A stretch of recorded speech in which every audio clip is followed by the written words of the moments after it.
street lights.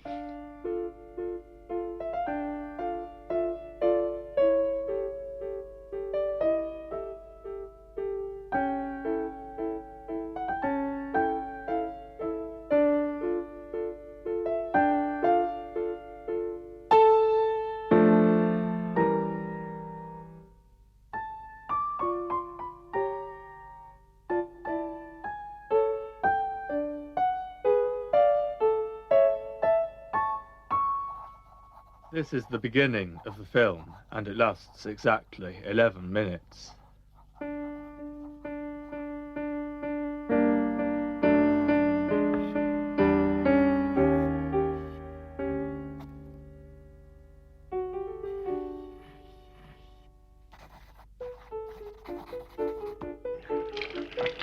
This autobiography consists of information about my hearing and eyesight playing tricks on me.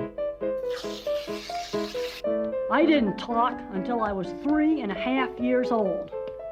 I knew I was different. I knew I came across as different.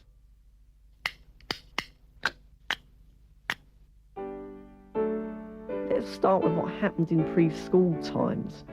At that time, I used to hate small shops because my eyesight used to make them look as if they were even smaller than they actually were, and they looked only a metre in area. When I was 6 years old, I was fascinated by numbers. I used to teach myself to count. 1, 2, 3, 4, 6, 7, 8, 9, 10, 11, 12. One or two times I counted up to 1,000. It took me hours. 18, 19, 20. 157, 158, 159, 160, 161, 162, 163. Once, I was at a mother and baby club. I didn't like it because of all the people talking, and it sounded like thunder.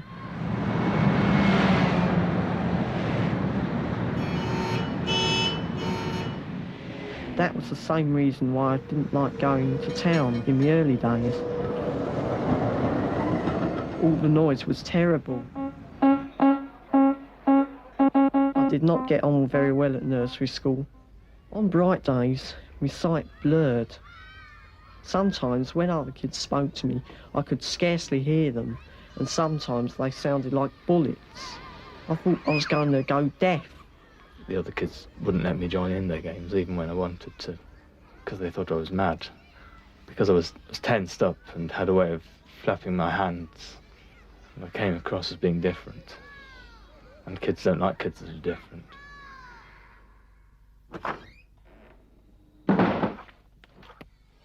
I was often lazy at school because sometimes my ears distorted the teacher's instructions, or my eyes blurred to stop me seeing the blackboard properly.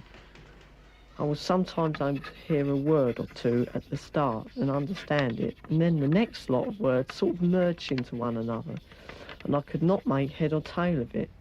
I can now recall that one could sometimes refer to me vision and hearing as being like an untuned television. 300, 301, 302, 303, 304, 305, 306, 307, 308, 309, 310. As a child, I wanted to feel the comfort of being held. I craved tender touching. At the same time, I withdrew from touch.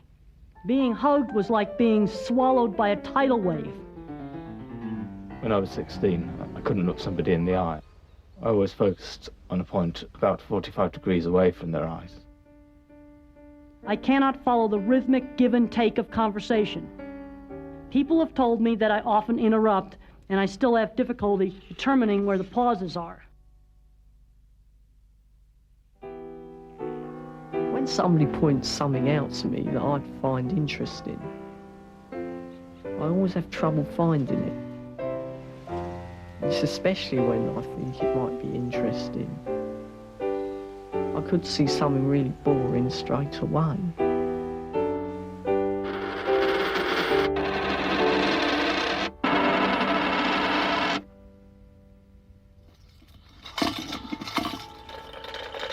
I was intensely preoccupied with the movement of the spinning coin or lid, and I saw nothing and heard nothing.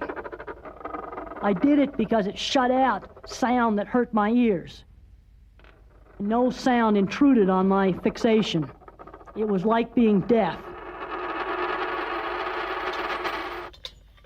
Even a sudden noise didn't startle me out of my world.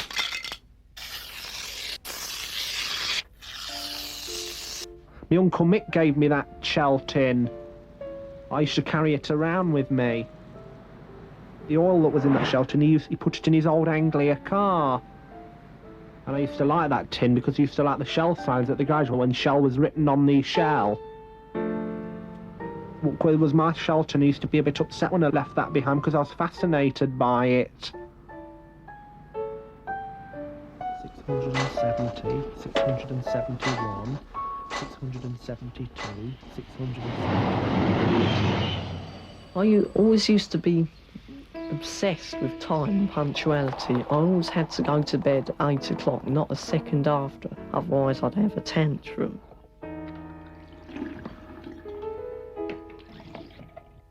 Why are the streetlights going on? Because it's getting dark. The streetlights are going on now, aren't they?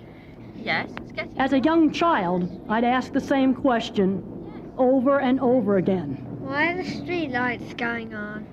I did this because it was pleasurable to hear the answer. Why are the streetlights going on? Because it's getting dark. If a particular topic intrigued me, I zeroed in on that subject and talked it into the ground. Streetlights are going on now, aren't they? Sometimes I heard and understood, Because it's but getting other dark. times Yes, it's getting the dark. sound of speech reached my brain like the unbearable noise of an onrushing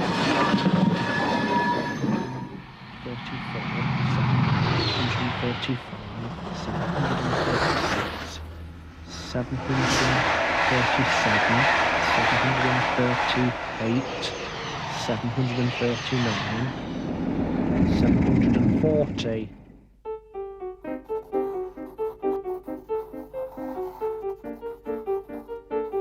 I like trains because they are interesting.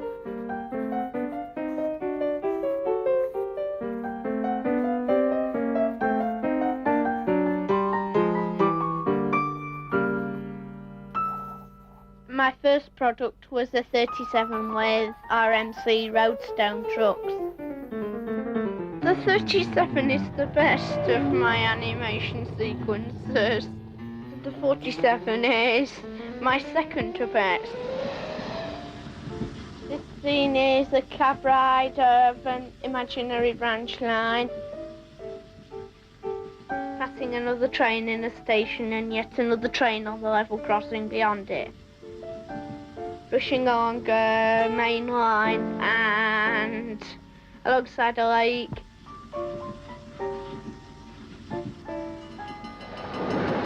And I've done a road scene as well. But eventually this leads nowhere.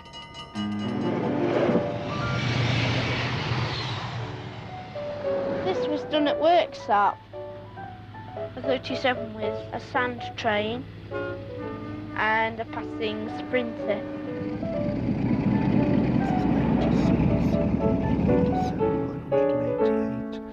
989, 990, 991, 992, 993, 994, 995, 996, 997, 998, 999,000.